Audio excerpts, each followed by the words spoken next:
Hoje nós estamos aqui para mostrar para você a forma como eu estudo. Então, como eu obtive os resultados que eu obtive e por que isso pode ser importante para você, não é isso? Nós comentamos já em outros vídeos que você utilizou um software, né? Você criou esse software, na verdade. É uma planilha e essa planilha ela é otimizada, ela possui códigos por detrás que trabalham nela como um software, não é isso? Exatamente. A metodologia fluida de estudos, ela compreende toda uma base de ideias nos quais ela vem apoiada e que ajuda a pessoa a atingir o máximo potencial que ela tem. Então, cada hora de estudo que ela senta para estudar, a metodologia como um todo a ajuda a otimizar esse estudo para ela atingir o maior resultado possível. E uma das etapas desse processo passa pelo meio da planilha, onde as pessoas vão cadastrar os seus estudos e a planilha vai ajudar a pessoa no processo de automatização dos estudos, falando o que e quando ela tem que estudar cada um dos temas. Claro que a pessoa consegue fazer algo semelhante, né? Ela pode fazer uma planilha para ela, alguma coisa, mas a diferença desse software especificamente é que, assim como você falou, Paulo, ele é baseado em programação Visual Basic, então ele possui linhas de código que vão analisar, para ser mais específico, no momento em que estamos falando, ela possui mais de 2.000 linhas de código que analisam aquilo que a pessoa estudou e sugere várias situações, faz estatísticas, mostra como está a média de acertos. Então, são diversas métricas que ajudam a pessoa a balizar e otimizar o estudo dela. E eu vou mostrar para vocês como eu usei isso e permitiu eu atingir os resultados que eu atingi. Para quem potencialmente ainda não me conhece, eu fiz duas provas de residência. A minha primeira prova de residência foi para cirurgia geral, e nessa primeira prova de residência eu consegui mais de 90% de acertos. E a minha segunda prova de residência, que foi uma subespecialidade da cirurgia, né? No momento eu estou fazendo coloproctologia, eu também obtive mais de 90% de resultado. E isso tudo com uma vida que, possivelmente assim como a sua, uma vida muito corrida, com pouco tempo, tendo que dividir, né, o tempo, que é o nosso bem mais escasso, entre o trabalho, a família, os estudos, de forma a todas as áreas da vida receberem a atenção que merece, não é isso? Exatamente. Na sua primeira prova de residência, você trabalhou no PSF, né? E depois teve inclusive seu casamento com a viagem de lua de mel. E na segunda prova você era residente da cirurgia. E enquanto você fazia essa residência, você estudou e passou. Assim que acabou a cirurgia, você já passou para o R3, foi isso? Exatamente. Por meio de otimização do meu tempo, eu consegui não ter que abrir mão da minha esposa, do meu casamento, da lua de mel, de ser um bom residente, de cumprir a minha carga horária semanal, que muitas vezes passava de 100 horas, e isso não me impediu de ter um estudo otimizado e atingir resultados que são considerados resultados muito bons, excelentes, né? Acima de 90%. Exatamente. Mas eu estou curioso para a gente dar uma olhada na planilha. Vamos para a prática, então? Vamos ver. Olha só. Aqui vocês percebem a planilha, assim como ela se apresenta. Vocês podem ver que ela é dividida em colunas, cada uma das colunas diz respeito a algo específico. A nossa primeira coluna aqui é uma coluna onde nós podemos colocar temas. Então, na prática, a pessoa pode colocar qualquer tema. Ela não precisa se limitar a temas de alguma apostila ou cursinho específico. Ela pode colocar o tema que ela quiser. Então, aqui se refere ao estudo do médio curso. Mas se a pessoa quiser estudar qualquer outro tema, cursinho, subtipo de cursinho, ou mesmo coisas fora da área médica, ela pode simplesmente colocar aqui. Então eu posso, por exemplo, apagar esse primeiro tema, que foi o Nefro 1, né, a primeira aula do médio curso, posso mudar isso para tema 1. Então agora o nome do meu tema é tema 1. E isso pode ser mudado quantas vezes for necessário, de forma dinâmica ao longo do ano. A segunda coluna está a data de visualização da aula. E o que é essa data de visualização da aula?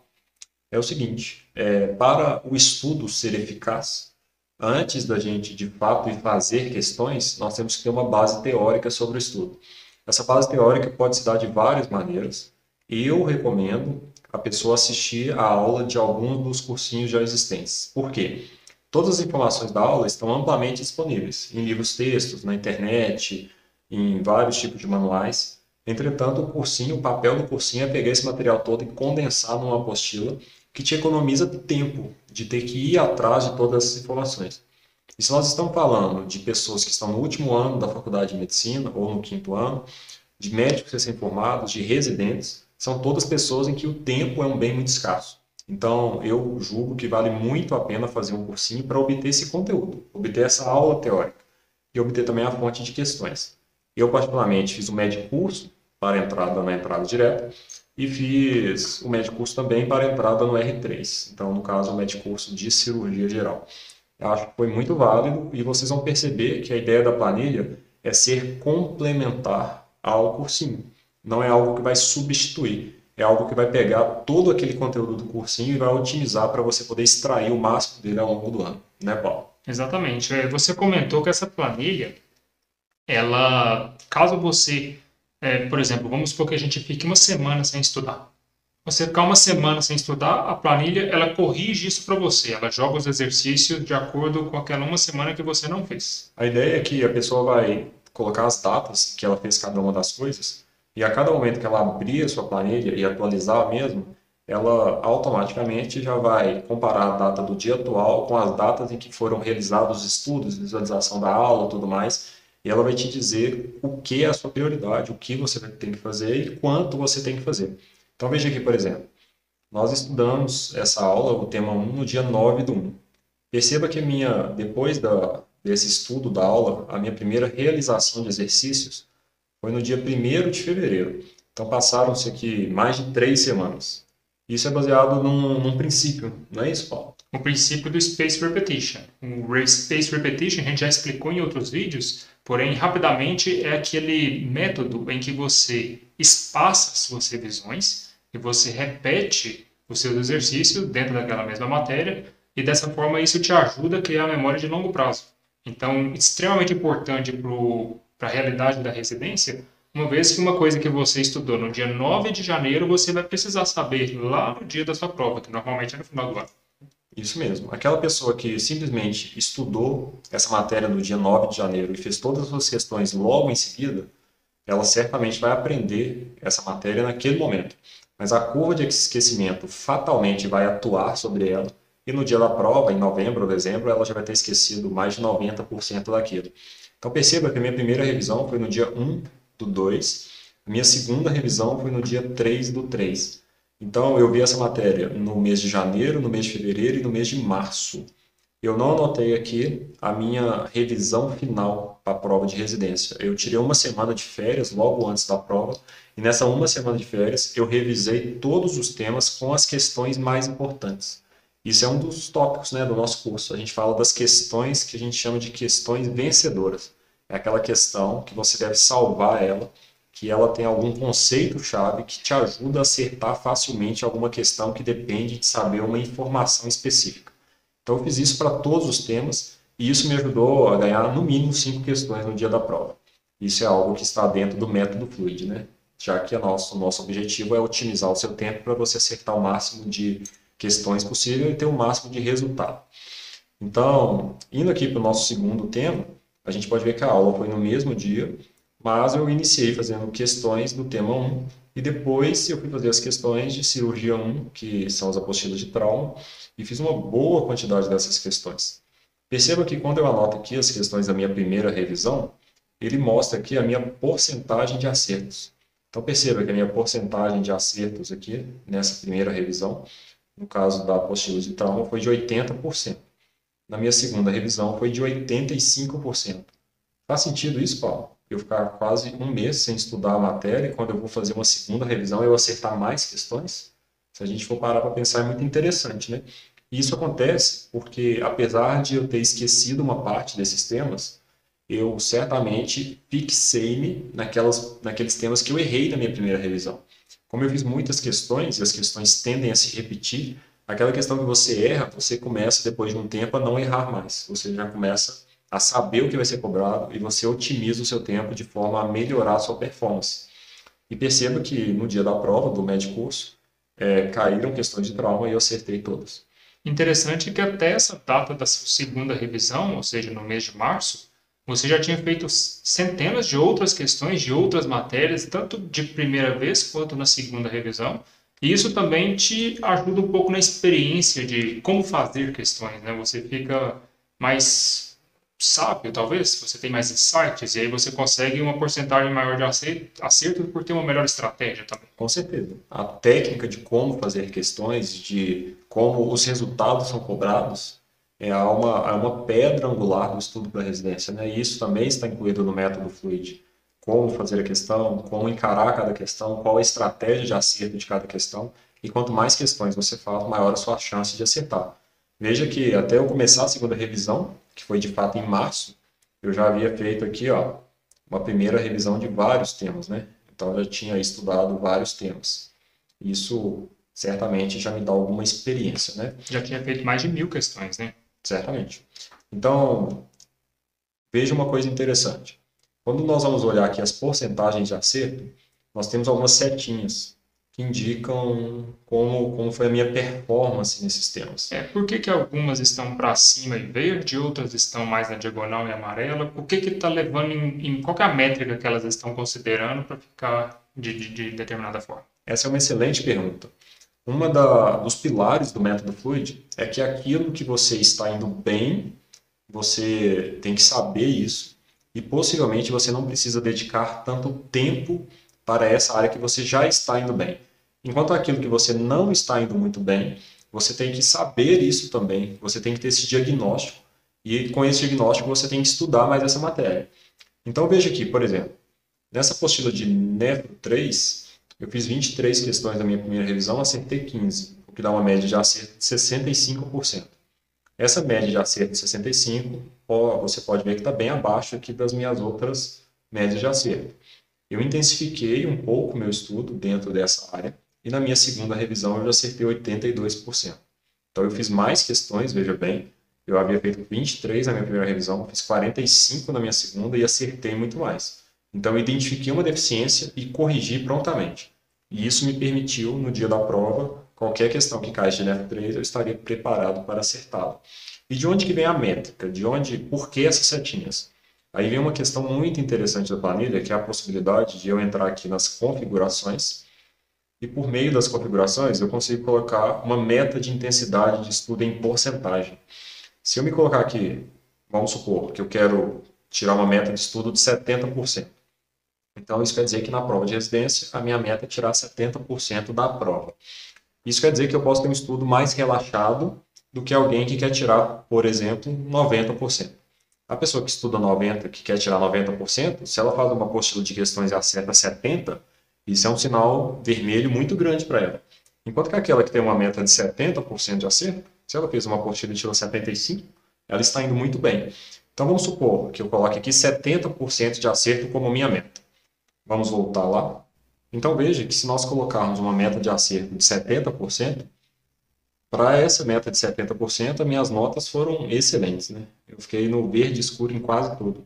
Mesmo aquela apostila que eu tirei 65%, eu ainda fiquei com uma nota razoável nela, né? Eu não tirei nota ruim em praticamente nada, exceto aquelas que aparecem no zero aqui, que foram matérias em que eu não fiz a terceira revisão, nesses casos aqui, então ela aparece uma nota zero, né? E, por exemplo, se a pessoa analisa as últimas provas da residência que ela deseja e a nota de corte que ela chega à conclusão seja 80%, significa então que ela, naquela meta de acertos ela tem que colocar 80%? Essa é uma excelente pergunta. A questão é que, para cada pessoa, a intensidade de estudos pode variar. Tem pessoas que estudam relativamente pouco e obtêm um conhecimento muito rapidamente, e o método Fluid vai potencializar isso ainda mais. Existem outras pessoas que precisam de um número maior de questões para começar a pegar o jeito da coisa e errar menos questões. De um modo geral, naquela métrica, você vai colocar um número que se adeque à sua meta de estudos. Então, se a média de nota da sua residência foi de 80% nos últimos anos, o ideal é que você coloque nessa métrica um pouco a mais, considerando a margem de segurança, né? Se você tem que tirar 80, você estuda para tirar 85, porque aí, tirando 85, qualquer coisa que der errado, você ainda tem uma margem de segurança para ainda assim passar na sua residência. Além disso, é muito importante o número de questões, não só a porcentagem de acerto de questões em cada uma das coisas. E sobre o número de questões, como escolher isso, como balizar isso, está tudo contido dentro do método Fluid, dentro do curso em que nós explicamos passo a passo a receita toda, como que você faz para obter os melhores resultados possíveis. Vamos então supor que agora a pessoa não queira mais os 70%. Vamos supor que a meta dela, então a nota de corte da residência dela foi de 85, e ela supõe que ela vai colocar aqui 90% de intensidade de estudo. Então, estudo bem mais pesado, né? Com certeza. Então, vamos ver como que a planilha vai se comportar depois de colocarmos 90%. Vemos aqui então como está a planilha depois de se organizar considerando uma pessoa que tem uma meta de estudo de 90%. Então, se ela tirou 81, ela não está bem, ela também não está péssima, ela está mais ou menos. E você pode ver que a maioria das minhas notas aqui estão no mais ou menos. Naquela apostila, por exemplo, que eu tinha tirado 65, eu estou para baixo nela, então eu fui muito ruim. Na minha segunda revisão, que eu fui para 82%, eu já fiquei no mais ou menos. Vocês podem ver que praticamente eu não tenho notas consideradas boas, né? Exceto em alguns casos aqui que tirou 87, que aí ficou próximo da meta de estudo, mas para uma meta de 90% de acerto, o nível de cobrança se passa a ser um nível muito maior e isso é esperado, né, Paulo? Exatamente. Interessante ver que, apesar de você ter tirado 80% nos seus exercícios, 85, 70, 77, na residência você tirou 90, né? Exatamente. Isso é algo muito interessante e também está contido no método Fluid, que é o fato de você saber que o seu estudo para a prova de residência, ele tem que ter um ritmo e uma otimização que é diferente da forma como você vai se comportar no dia da prova.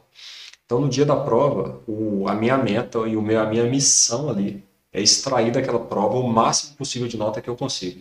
E para isso, eu vou gastar 4 horas e meia para fazer 100 questões. Quando eu estou estudando em casa, a minha meta é aprender o máximo possível e não necessariamente tirar a maior nota possível. Então, se durante a prova eu gasto 4 horas e meia com um desgaste intelectual muito grande para fazer 100 questões, em casa, nas mesmas 4 horas e meia, eu vou fazer 150, 200 questões, mesmo que isso me custe um acerto um pouco menor. Apesar de eu errar algumas coisas, eu vou estar treinando a minha agilidade, então eu vou conseguir fazer questões muito mais rápido e eu vou estar também sendo exposto a um número muito maior de questões. E sendo exposto a um número maior de questões, eu tenho mais chances de errar, mais chances de identificar, assim como vocês viram aqui, ó, nessa apostila que eu tirei 65, eu vou ter mais chances de identificar essas matérias em que eu não estou indo muito bem, que é justamente onde eu preciso atuar se eu quero melhorar a minha nota. Aquelas que eu já estou indo bem, eu estudá-las só vai manter ou melhorar pouco o meu nível. Aquelas que eu não estou indo bem vão melhorar sobremaneira o meu resultado, né? Muito interessante, muito legal. E temos outra questão aqui, que é sobre a questão da sugestão de questões. A sugestão das questões é depois que você faz a sua primeira revisão e baseado na sua média global de acertos e baseado na sua meta, quanto você quer tirar, a planilha vai te sugerir quantas questões você deve fazer na sua próxima revisão. Então veja bem, aqui no tema 1, nós fizemos 190 questões na primeira revisão, 122 questões na segunda revisão, a nossa média global de acerto é de 82%, e ela me sugere fazer 186 questões na minha terceira revisão. Você poderia pensar que se a minha meta é 90%, por que ele está mandando eu fazer menos questões do que na minha primeira revisão, sendo que a minha nota não chegou nem perto do 90%? Isso acontece porque a planilha otimiza o seu estudo. Ela não simplesmente te manda fazer um número de questões que te permite chegar na sua meta.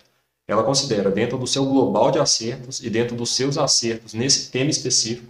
Se você fizer 186 questões desse tema na sua próxima revisão, esse é um número que, frente à sua quantidade de estudo, à sua frequência de estudo, isso é a quantidade que vai ser o mais otimizado possível para aumentar a sua nota o melhor possível. Porque não adianta ela sugerir fazer 1000 questões aqui, pensando que eu preciso chegar em 90% nesse tema, sendo que isso não vai ser uma coisa factível. Então ela, na verdade, vai, de fato, otimizar, né? Ela vai otimizar exatamente o modo como eu estou indo para melhorar. E essa sugestão depende de quanto eu tirei em cada uma das provas. Então, vamos supor, aqui na apostila de Nefro 2, eu fiz 61 questões na minha segunda revisão e acertei 52 questões.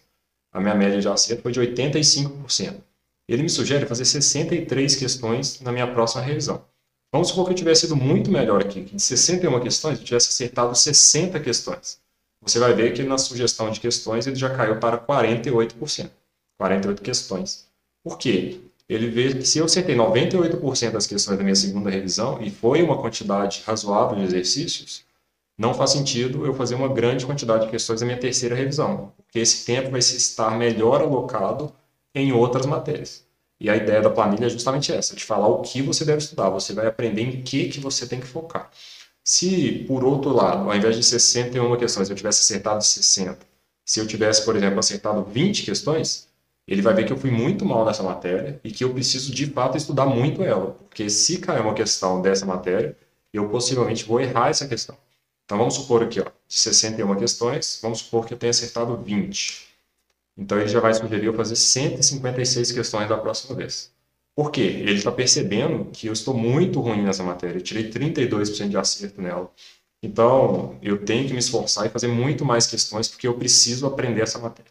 Então ele faz justamente a correção daquela teoria do balde que já explicamos em outros vídeos, né? Ele repara aonde você está mais deficiente para que você acumule mais resultado.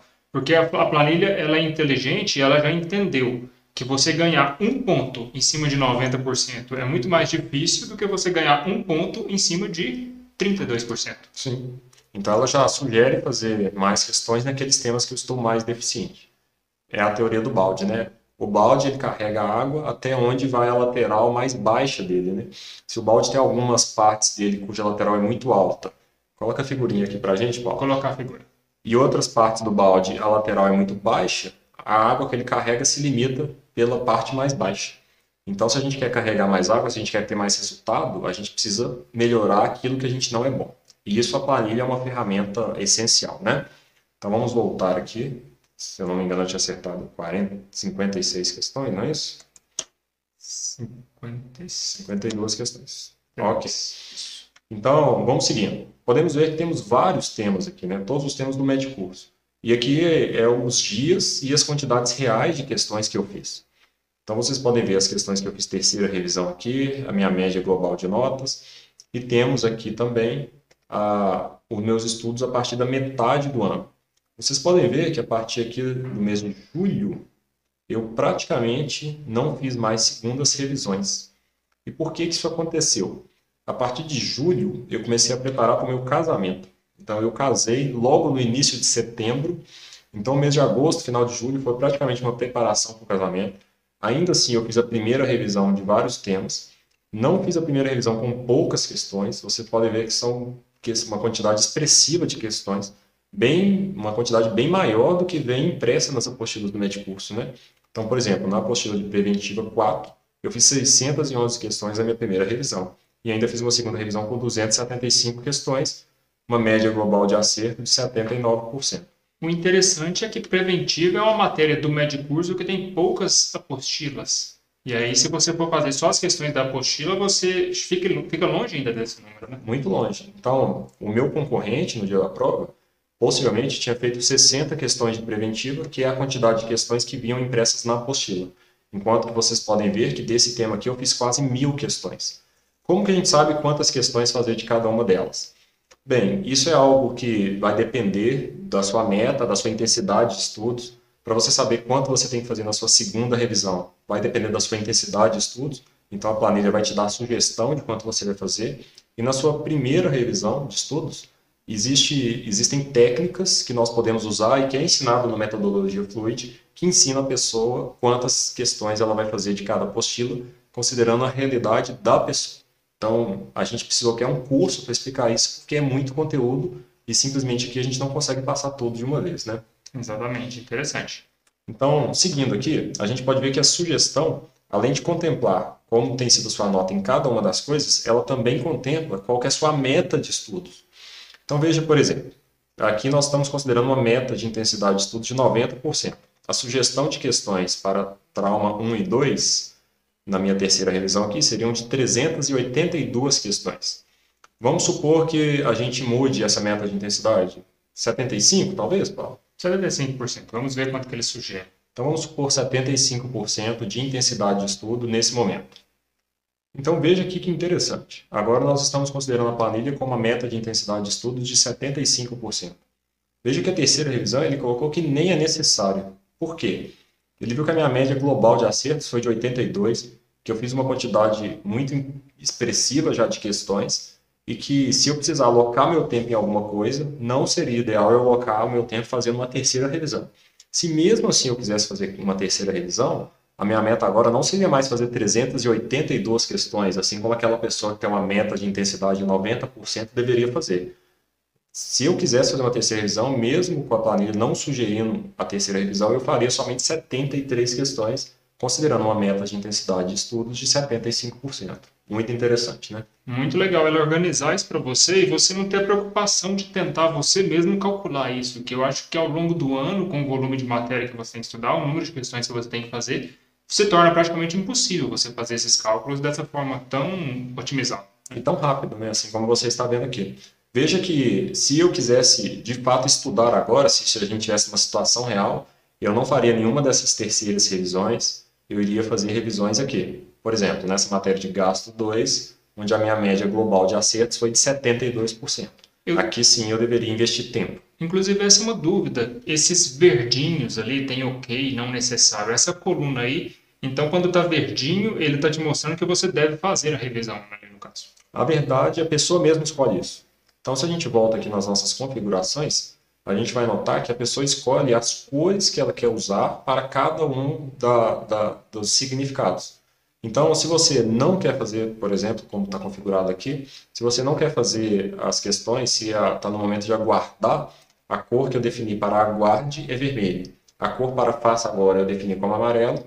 E a cor para você está atrasado, ou seja, faça imediatamente, é verde. Então, quando a gente volta lá, a gente percebe que aqui está verde porque isso aqui se refere a uma planilha de 2017. Então, para aquelas questões, aqueles temas que eu deveria fazer a terceira revisão, eu estou bastante atrasado, né? Alguns anos atrasado. Entretanto, para aquelas que eu não deveria fazer a terceira revisão, porque eu não cheguei a fazer nem a segunda revisão, não está na hora ainda de fazer a terceira revisão aqui. E essa cor é totalmente modificável, a pessoa pode colocar a cor que ela quiser. Você entender como se fosse assim, sinal verde, faça urgente. Sim. Sinal amarelo está na hora de fazer, sinal vermelho, tudo bem, não precisa de fazer por enquanto. Exatamente. Se a pessoa quiser inverter essa ordem, né? Se ela pensar que vermelho é sinal de alerta, faça agora, ela pode trocar as cores ali. Certamente, aquilo é trocado a qualquer momento, quantas vezes a pessoa quiser, e ela pode adequar isso. Existem também outras configurações que a pessoa pode mexer, como o intervalo de tempo entre a realização de cada exercício, como a meta de intensidade de estudo, igual nós já falamos, uma data em que ela iniciou os estudos, para a gente saber qual que é a média de questões dela por dia. E também ela pode mudar, ela pode fingir que ela está em outro momento. Então, se ela quiser ver como a planilha vai estar daqui a um mês, ou como ela estava um mês atrás, considerando que estamos em outra data, como se fosse uma máquina do tempo, por isso que chama Time Machine. Ela também pode modificar aqui e ver essa planilha em outras datas. Então, são diversas configurações muito úteis que vão ajudar a pessoa a ter essa noção geral. Agora uma pergunta interessante, Paulo. O Spaced Repetition nos diz que a gente tem que repetir as coisas para ter memória de longo prazo, não é isso? Exatamente. E vocês podem ver aqui que depois de julho, eu praticamente não fiz mais segunda revisão. E mesmo assim eu obtive um resultado muito expressivo. Tem uma incoerência aí, concorda? Sim, o que aconteceu? Como eu já falei com vocês, nessa data aqui eu me casei. E o casamento para mim era prioridade, ainda é, não me arrependo. Então, durante esse período eu não consegui, por falta de tempo, fazer a minha segunda revisão. Eu fui para a lua de mel, fiquei quase 20 dias viajando, e durante esse tempo todo o meu ritmo de estudo diminuiu bastante. E se você for pegar a minha prova de residência, das 100 questões da prova de residência, eu acertei 90 questões, então eu errei 10 questões. Das 10 questões que eu errei, 8 dessas 10 questões estiveram presentes nesses temas que eu não fiz a segunda revisão. Então, das 10 questões que eu errei, 8 estavam aqui. E 2 questões estavam nesse grupo aqui de cima, onde eu fiz primeira, segunda e até terceira revisão. Ou seja, das matérias que você estudou em abril e janeiro, você acertou mais do que as matérias que você estudou mais para o final do ano, porque nessa do final do ano você não fez uma segunda, terceira revisão. Exatamente. E como que isso ainda assim foi efetivo? Porque apesar de não ter feito 2 revisões, vocês podem ver que eu estudava a matéria numa data, por exemplo aqui, dia 28/8, e eu só fiz questões no dia 13/10. Então eu fiz o Spaced Repetition entre a data que eu estudei a matéria e a data que eu realizei as questões. Quando eu fui de fato realizar as questões, eu já havia esquecido várias coisas, e esse estudo nessa data, conforme a planilha havia me sugerido, me permitiu aprender o máximo possível de coisas, o que é um resultado fantástico, concorda? Que legal. Então, assim, você usou um método que você desenvolveu, de acordo com todos os princípios que a gente vem falando aqui no canal, e isso permitiu que você tirasse, então, acima de 90% na prova da residência. Sim, potencialmente, se eu tivesse tido a oportunidade de aplicar esse método ainda melhor, assim como eu tive a oportunidade de aplicar o método na minha prova de R3, na minha prova de R3, meu resultado final foi de quase 95%, né? Então, você pode ver que eu melhorei ainda mais o meu resultado porque eu apliquei o método de uma maneira ainda melhor. Então, eu virei uma pessoa que praticamente estava preparada para fazer qualquer tipo de questão e qualquer pessoa que aplicar esse método tem todo o potencial de chegar no mesmo patamar. Eu não considero que isso é nada exclusivo meu, até porque se eu achasse, a gente não estaria fazendo todo esse projeto, né? A gente acredita no potencial de cada pessoa e que ela também pode atingir esse resultado.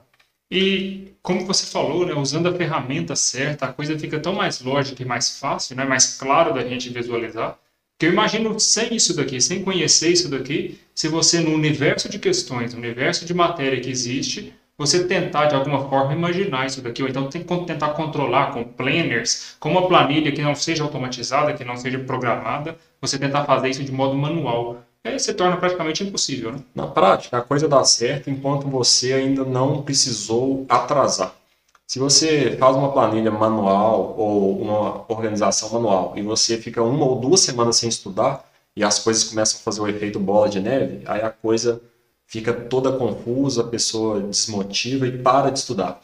E nisso também essa planilha pode ajudar. Vamos falar um pouquinho das estatísticas, Paulo? Vamos ver. Vocês podem ver que aqui em cima nós temos um botão de estatísticas. O que é esse botão? Nós vamos clicar aqui para vocês verem. Então vamos dizer aqui as estatísticas.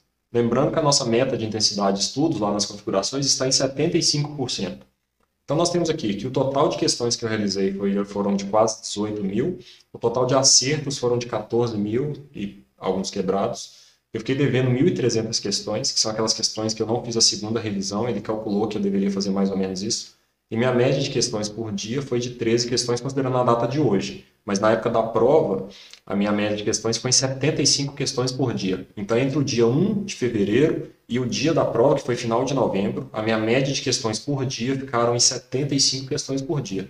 Isso é factível, concorda, Paulo? É factível e, inclusive, é um número muito interessante. Significa que para cada questão da prova você fez em casa quase 180 questões. Isso. Se a prova tem 100 questões e eu fiz praticamente 18 mil questões, a minha média foi de 180 para uma, né, de preparação. E isso te deixa extremamente preparado. Na prática mesmo, eu ainda tirei 1 semana de férias antes da prova e nessa 1 semana de férias eu refiz algumas questões. E isso faz parte, né, do método Fluid, a gente explica isso melhor. Eu refiz algumas dessas 18 mil questões que eu já havia feito. Para ser mais exato, dessas 18 mil questões que eu fiz, eu marquei 2 mil delas como questões que eu chamei de questões vencedoras, que eram questões que tinham conceitos-chave que me ajudaram a acertar questões no dia da prova. Eu julgo que pelo menos 5 questões. Então, na verdade, a minha preparação total foi de cerca de 20 mil questões. Então, a gente pode considerar que é 200 questões para cada uma da prova. E isso daria uma média de 75 questões por dia, o que é uma média razoável, né, para quem quer se dedicar e quer perseguir o sonho de passar numa residência Série A. Talvez essa seja uma dúvida da pessoa que está nos assistindo. Então, as 18 mil questões foram questões únicas. Você não repetiu essas questões, 18 mil questões Nenhuma vez. diferentes. Sim. E aí, somente as questões vencedoras, você repetiu elas antes, mais perto da prova. Exatamente, logo na semana anterior. Então, fechou 20 mil questões. 20 mil questões, e isso é algo que é factível, né? É factível. Vocês podem ver que, como eu já disse, eu estava trabalhando, eu passei por um casamento, a preparação do casamento, uma lua de mel, e ainda assim consegui fazer essa quantidade de questões. Claro, com muita dedicação. Eu sabia onde eu queria chegar, e eu sabia que eu ia ter que abrir mão de chegar em casa e ficar assistindo um filme para estudar. Isso eu sabia e isso foi decidido, isso foi consciente. E eu tenho certeza que quem quer passar e quem está disposto e motivado a estudar, tendo um método extremamente eficaz como esse, tem de tudo para chegar no exato mesmo resultado que eu cheguei. Em algum outro vídeo a gente comentou sobre como fazer as questões no estudo na hora da prova, que é de uma maneira diferente, né? Então, assim, para você fazer 75 questões por dia, você também tem a estratégia de como fazer questões. Talvez quem está nos assistindo está com a dúvida: quantas horas você estudava por dia, ou quanto tempo isso levou por dia, ou se você fazia, às vezes, um dia mais questões, outro menos. Como é que funcionou nessa parte? Essa é uma pergunta muito interessante e isso é destrinchado no nosso curso, Método Fluid. A gente fala isso passo a passo, como se fosse uma receita, porque cada pessoa é única. Então, o que que eu falo aqui que se aplicou para mim, não necessariamente vai se aplicar para você. Neste vídeo, eu estou mostrando como eu estudei, mas você potencialmente pode ter outras necessidades. Você pode ter outro ritmo de estudo, você pode ter uma disponibilidade diferente de horários. E claro que isso tudo está contemplado porque o nosso objetivo é otimizar aquele tempo que você consegue dedicar aos estudos. Então, respondendo à pergunta, a quantidade de questões que eu fazia por dia não era a mesma, inclusive por época. Vamos olhar o gráfico aqui para a gente dar uma olhada? Vamos ver. Então, o nosso primeiro gráfico aqui sobre número de questões mostra quantas questões eu fiz a cada semana. Então, vocês podem ver aqui que na minha primeira semana de estudo foram 312 questões, depois 752, 470, 1141. Teve semanas que eu fiz zero questões.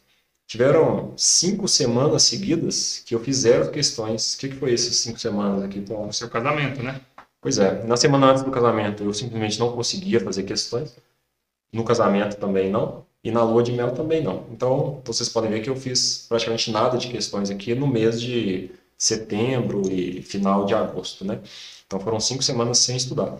Ao passo que tiveram semanas que eu fiz 1.100 questões na mesma semana.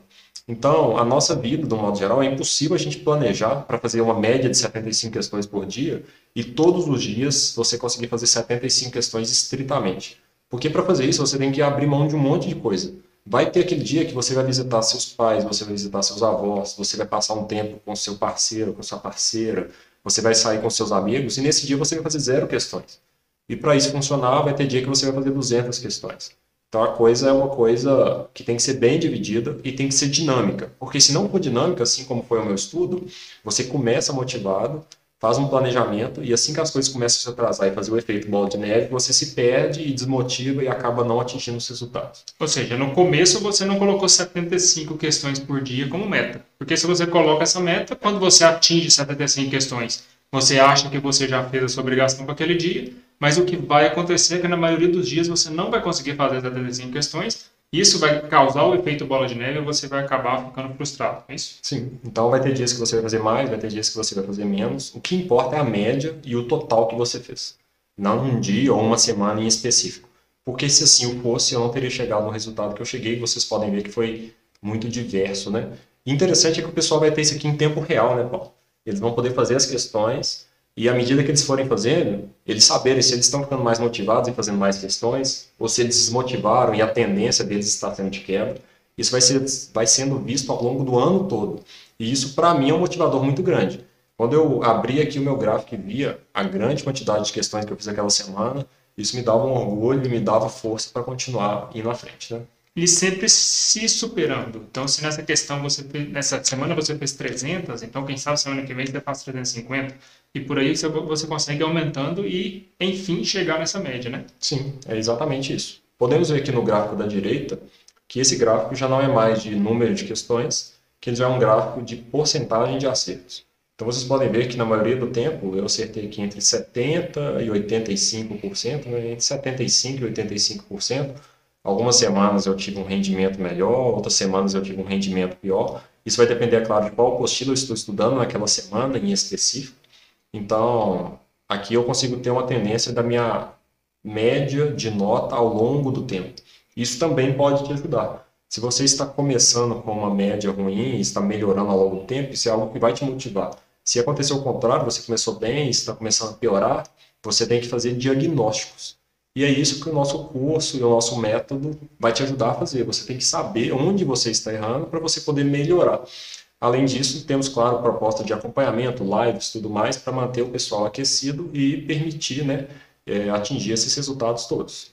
O interessante desse gráfico é que ele retira as semanas que você não fez questão, ele não coloca como porcentagem de acerto zero, né? Então ele tira isso daí para não atrapalhar sua média de notas, né? Exatamente. Veja aqui que entre a semana 26 e 30, eu não fiz nenhuma questão. Essas semanas, como eu não fiz questões, elas simplesmente não aparecem aqui no gráfico de porcentagem.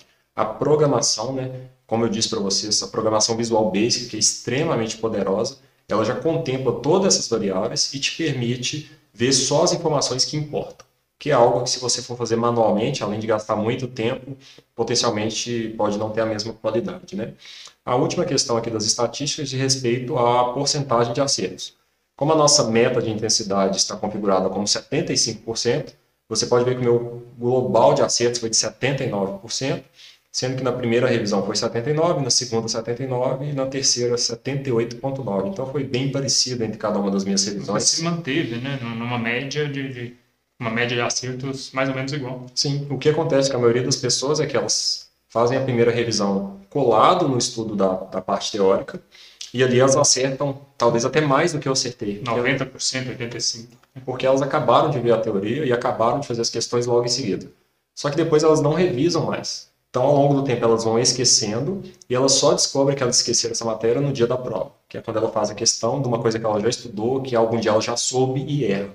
Como eu fui tendo a oportunidade de errar desde a minha primeira revisão, porque eu já dei um espaço entre o meu estudo teórico e a minha primeira revisão, eu fui pegando aquelas coisas que eu não estava sabendo e tendo uma memória de longo prazo disso. E isso foi se mantendo ao longo das revisões, mostrando que a minha taxa de esquecimento, apesar de certamente ela ter acontecido, eu consegui fixar aquelas questões que eu estava errando.